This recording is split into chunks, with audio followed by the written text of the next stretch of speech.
ज्योतिबा फूले एक बार एक ब्राह्मण के शादी में गए हुए थे।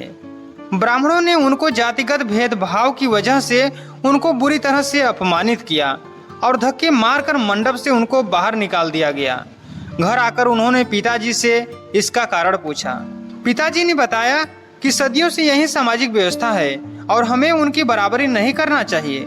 ब्राह्मण भूदेव यानी धरती के देवता हैं, ऊंची जात के लोग हैं और हम नीची जात के लोग हैं, अतः हम उनकी बराबरी नहीं कर सकते हैं। फूले जी ने अपने पिता से बहस किया और कहा, मैं उन ब्राह्मणों से ज्यादा साफ सुथरा था, मेरे कपड़े अच्छे थे, ज्यादा पढ़ा लिखा और होशियार हूँ, हम उनसे ज्यादा अमीर भी हैं, फिर भी उन्होंने हमें नीच कैसे कहा। पिताजी नाराज होकर बोले, ये मुझे नहीं पता, परंतु यह सदियों से होता चला आ रहा है और सभी शास्त्रों और धर्म ग्रंथों में यही लिखा हुआ है और हमें भी यही मानना पड़ेगा, क्योंकि हम परंपरा को मानने वाले हैं, हम सत्य को मानने वाले हैं। फूले जी सोचने लगे कि धर्म तो जीवन का आधार है, फिर धर्म ग्रंथों और शास्त्रों में ऐसा क्यों लिखा गया है? अगर सभी जीवों को भगवान ने बनाया है तो फिर यहाँ भेदभाव क्यों? ऐसा क्यों लिखा गया है कि कोई ऊंची जाति का है, कोई नीची जाति का है? यह कैसे हो सकता है?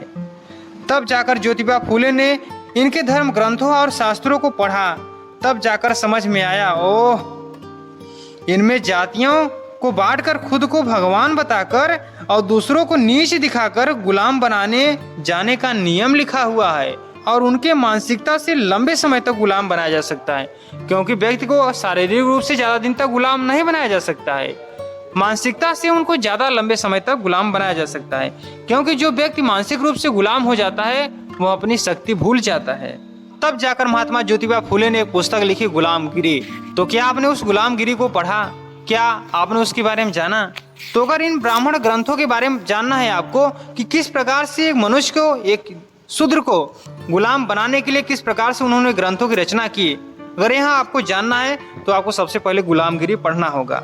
यह जो गुलामगिरी पुस्तक है यह आपको बताती है कि किस प्रकार से देवी देवताओं की रचना की गई और फिर आपको डराया गया और फिर मानसिक रूप से लंबे समय तक आपको गुलाम बनाया गया, जिससे आपकी दशा यह हो गई, आपको शिक्षा से दूर रखा गया।